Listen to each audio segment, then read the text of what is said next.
ओम शांति। 29 सितंबर 2021। बाबा के महावाक्य। मीठे बच्चे, इस अंतिम जन्म में गृहस्थ व्यवहार में रहते कमल फूल समान पवित्र बनो। एक बाप को याद करो, यही गुप्त मेहनत है। प्रश्न। ज्ञान का तीसरा नेत्र मिलते ही कौन सा कॉन्ट्रास्ट स्पष्ट अनुभव होता है? उत्तर। भक्ति में भगवान को पाने के लिए कितना दर दर भटक रहे थे, कितनी ठोकरें खा रहे थे। अभी हमें वह मिल गया।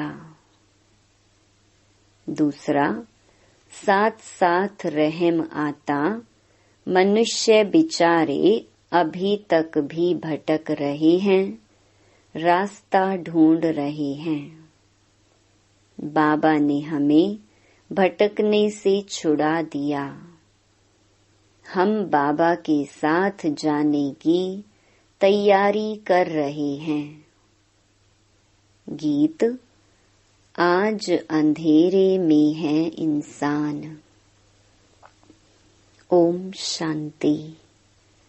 एक तरफ भक्त याद कर रहे हैं, दूसरे तरफ में आत्माओं को तीसरा नेत्र मिल चुका है, अर्थात आत्माओं को बाप की पहचान मिल चुकी है।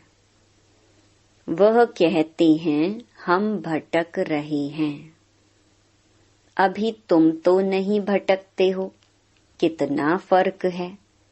बाप तुम बच्चों को साथ ले जाने के लिए तैयार कर रहे हैं। मनुष्य गुरुओं पिछाड़ी तीर्थ यात्रा, मेले, मलाखड़े आदि पिछाड़ी कितना भटक रहे हैं। तुम्हारा भटकना अब छूट गया है।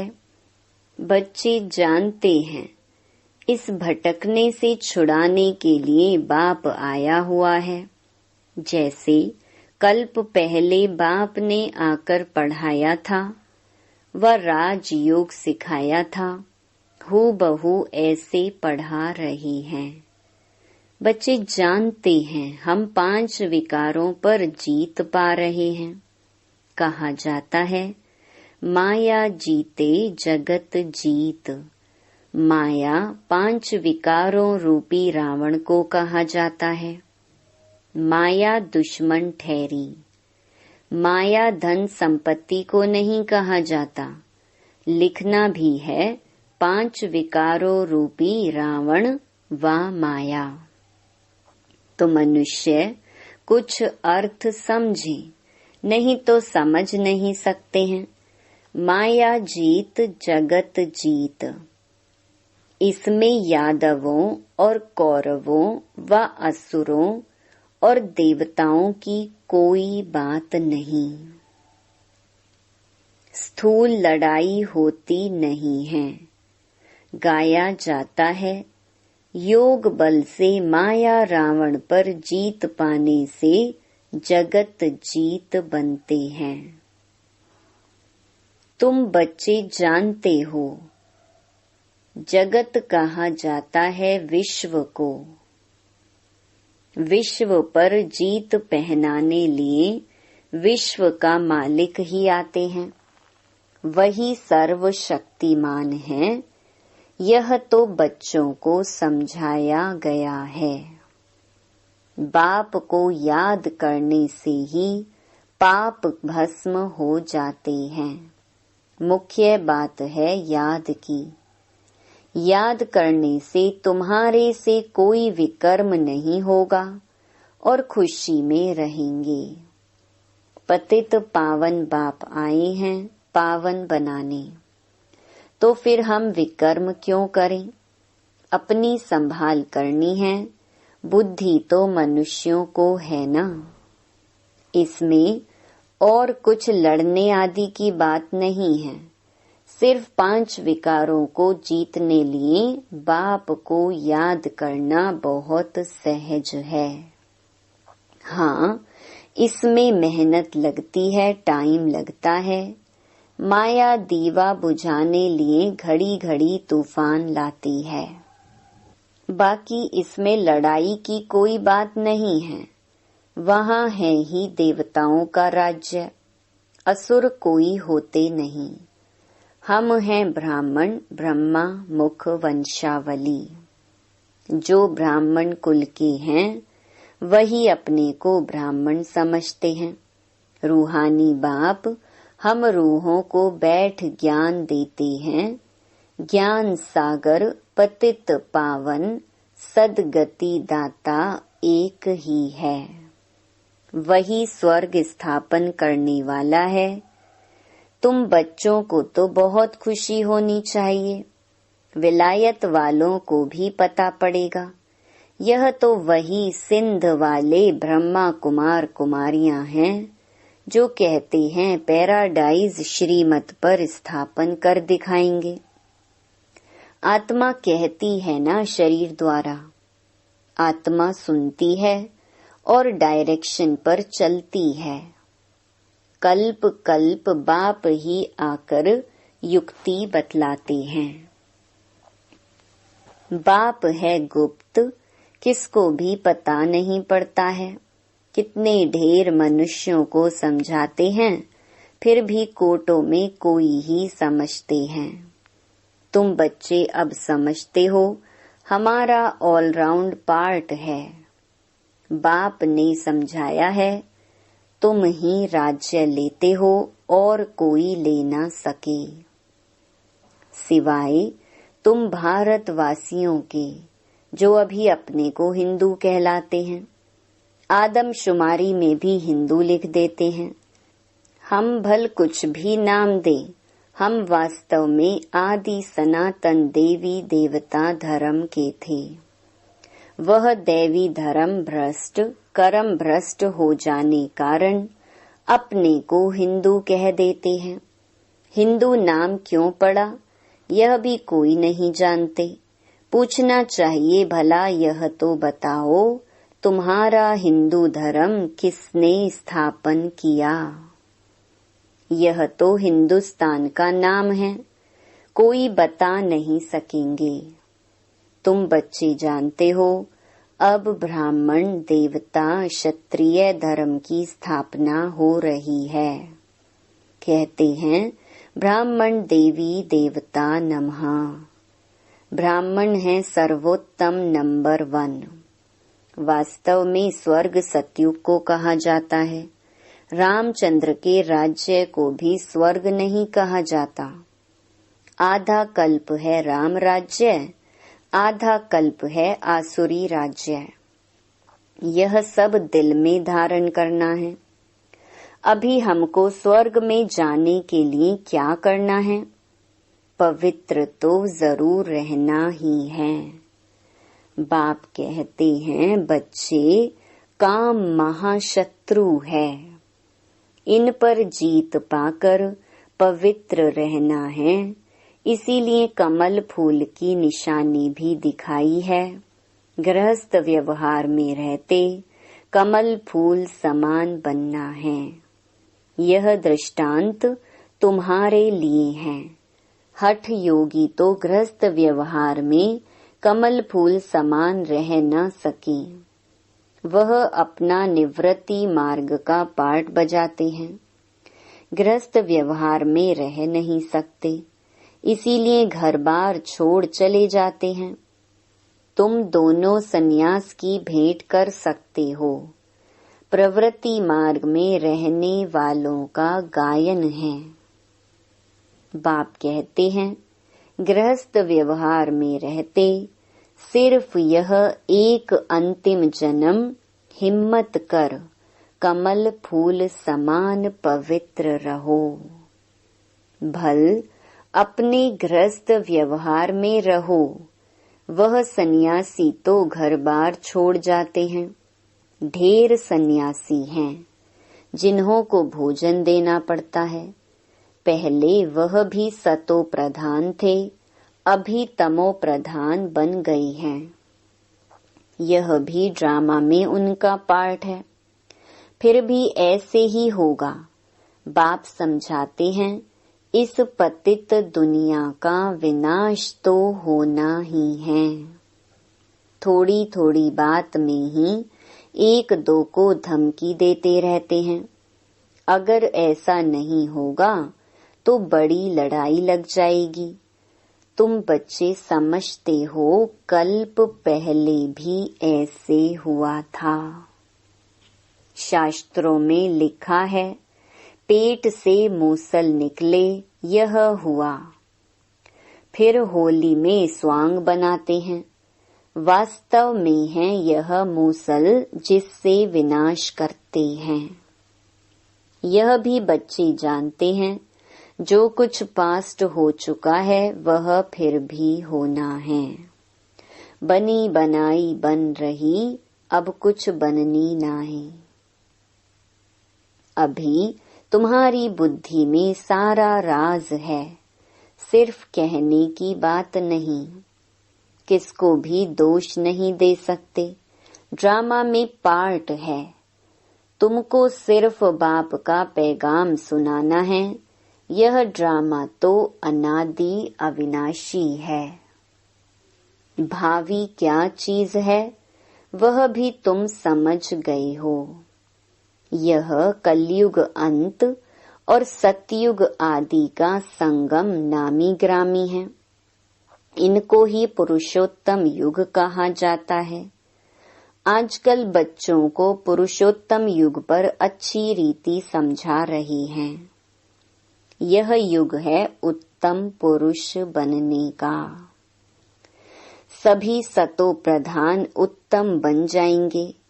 अभी हैं तमो प्रधान कनिष्ठ। इन अक्षरों को भी तुम समझते हो। कलयुग पूरा हो, सतयुग आएगा, फिर जय जयकार हो जाएगा।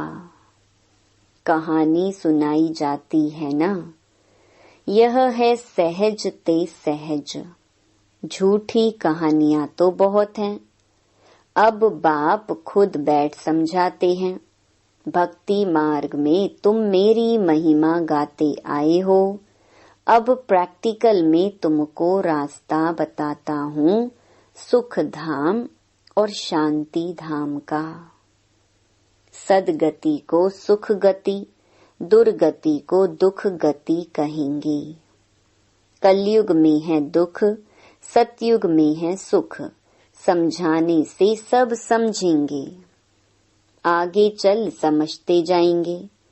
समय बहुत थोड़ा है, मंजिल बहुत ऊंची है। कॉलेज में जाकर तुम समझाएंगे तो इस नॉलेज को अच्छी रीति समझेंगे। बरोबर यह ड्रामा का चक्कर फिरता रहता है और कोई दुनिया नहीं है। वह समझते हैं ऊपर में कोई दुनिया है, इसीलिए सितारों आदि तरफ जाते हैं। वास्तव में वहाँ कुछ है नहीं। God is one, creation is one. मनुष्य सृष्टि यही है। मनुष्य मनुष्य ही हैं, सिर्फ देह के अनेक धर्म हैं। कितनी वैरायटी है। सतयुग में एक ही धर्म था, उसको कहा जाता है सुख धाम। कलयुग है दुख धाम, सुख और दुख का खेल है ना। बाप थोड़े ही बच्चों को कब दुख देंगे। बाप तो आकर दुख से लिबरेट करते हैं। जो दुख हरता है वह फिर किसको दुख थोड़े ही देंगे। अभी है रावण राज्य। मनुष्यों में 5 विकार प्रवेश हैं, इसीलिए रावण राज्य कहा जाता है। वर्ल्ड की हिस्ट्री ज्योग्राफी का राज अभी तुम बच्चों की बुद्धि में आ गया है। रोज सुनते हो, यह बहुत बड़ी पढ़ाई है। तो बाप समझाते हैं, अभी बाकी थोड़ा समय है, उसमें बाप से पूरा वर्षा लेना है। धीरे धीरे मनुष्य भी समझेंगे बरोबर, ईश्वर का रास्ता तो यही समझाते हैं। दुनिया में और कोई भी ईश्वर को पाने का रास्ता नहीं बतलाते हैं। ईश्वर का रास्ता ईश्वर ही बताते हैं। तुम तो उनके बच्चे, पैगाम देने वाले हो। कल्प पहले भी जो निमित्त बने होंगे वही अब बनेंगे और बनाते जाएंगे। बच्चों को विचार सागर मंथन करना है, राय देनी चाहिए। बाबा, हम समझते हैं यह चित्र होने चाहिए, इनसे मनुष्य अच्छा समझ सकते हैं। बाबा, कम चित्र इसीलिए कहते हैं क्योंकि कई सेंटर्स बहुत छोटे छोटे हैं। 5-7 चित्र भी मुश्किल रख सकते हैं। बाबा कहते हैं घर घर में गीता पाठशाला हो। ऐसे भी बहुत हैं, एक कमरे में सब कुछ चलाते हैं। मुख्य चित्र रखे हों तो मनुष्यों को समझ मिले। आखरीन भगवान किसको कहा जाता है, उनसे क्या मिलता है। भगवान को बाबा कहा जाता है। बबूल नाथ बाबा नहीं कहेंगे, रुद्र बाबा नहीं कहेंगे, शिव बाबा नामी ग्रामी हैं।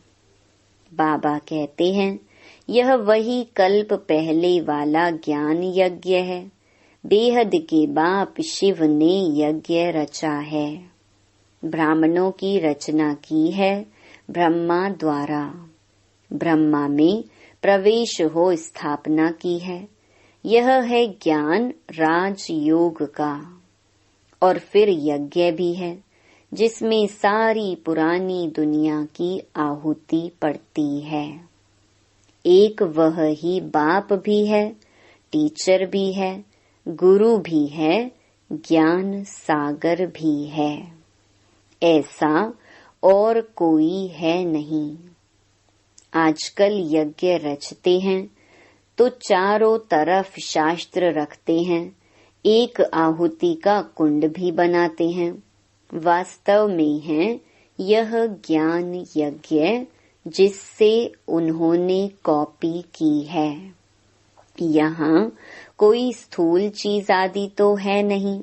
अभी तुम बच्चों को बेहद का बाप मिला है, बेहद का ज्ञान मिला है और कोई यह जानते नहीं।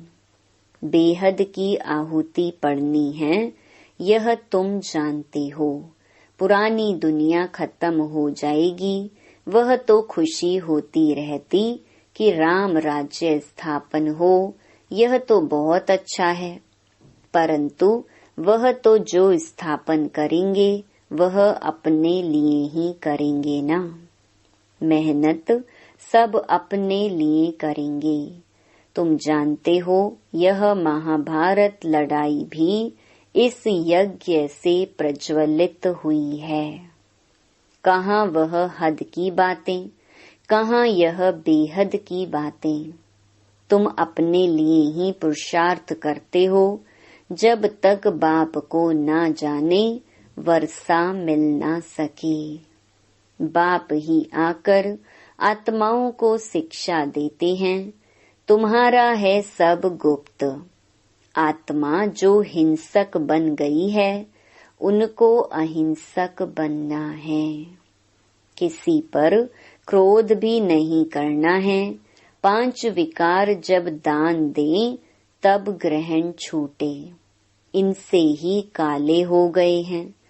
अब फिर सर्व गुण संपन्न 16 कला संपूर्ण कैसे बने, यह बाप बैठ समझाते हैं। इन लक्ष्मी नारायण को ऐसा किसने बनाया? कोई गुरु मिला? यह तो विश्व के मालिक थे। जरूर पास्ट जन्म में अच्छे कर्म किए हैं, तब अच्छा जन्म मिला। अच्छे कर्मों से अच्छा जन्म मिलता है। ब्रह्मा और विष्णु का कनेक्शन भी जरूर है। ब्रह्मा सो विष्णु 1 सेकंड में। मनुष्य से देवता बनते हैं, सेकंड में जीवन मुक्ति इसको कहा जाता है। बाप के बने और जीवन मुक्ति का वर्षा पा लिया। जीवन मुक्त तो राजा प्रजा सब हैं, जो भी आने हैं उनको जीवन मुक्त बनना है। बाप तो समझाते हैं सबको, फिर है पुरुषार्थ करना। ऊंच पद पाने के लिए सारा मदार है पुरुषार्थ पर। क्यों ना पुरुषार्थ करते करते हम ऊंच पद पाएं। बाप को बहुत याद करने से बाप की दिल पर अर्थात तख्त पर चढ़ जाएंगे।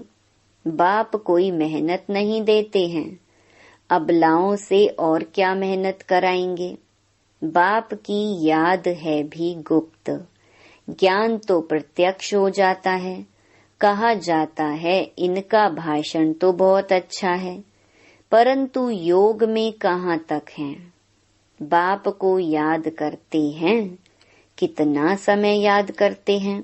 याद से ही जन्म जन्मांतर के विकर्म विनाश होंगे। यह स्पिरिचुअल नॉलेज कल्प कल्प रूहानी बाप शिव ही आकर देते हैं और कोई भी ज्ञान दे नहीं सकते। अच्छा, मीठे मीठे सिकिलधे बच्चों प्रति मात पिता बाप दादा का याद प्यार और गुड मॉर्निंग। रूहानी बाप की रूहानी बच्चों को नमस्ते। धारणा के लिए मुख्य सार। पहला, अविनाशी ड्रामा के राज को बुद्धि में रख किसी को भी दोषी नहीं बनाना है। पुरुषोत्तम बनने का पुरुषार्थ करना है। इस थोड़े समय में बाप से पूरा वर्षा लेना है। दूसरा, डबल अहिंसक बनने के लिए कभी किसी पर क्रोध नहीं करना है। विकारों का दान दे सर्व गुण संपन्न बनने का पुरुषार्थ करना है। वरदान, विश्व परिवर्तन के श्रेष्ठ कार्य में अपनी अंगुली देने वाले महान सो निर्माण भव। जैसे कोई स्थूल चीज बनाते हैं तो उसमें सब चीजें डालते हैं। कोई साधारण मीठा या नमक भी कम हो तो बढ़िया चीज भी खाने योग्य नहीं बन सकती। ऐसे ही विश्व परिवर्तन के इस श्रेष्ठ कार्य के लिए हरेक रतन की आवश्यकता है। सबकी अंगुली चाहिए। सब अपनी अपनी रीति से बहुत बहुत आवश्यक श्रेष्ठ महारथी हैं। इसीलिए अपने कार्य की श्रेष्ठता के मूल्य को जानो। सब महान आत्माएं हो, लेकिन जितने महान हो उतने निर्माण भी बनो। स्लोगन, अपनी नेचर को इजी सरल बनाओ तो सब कार्य इजी हो जाएंगे। ओम शांति।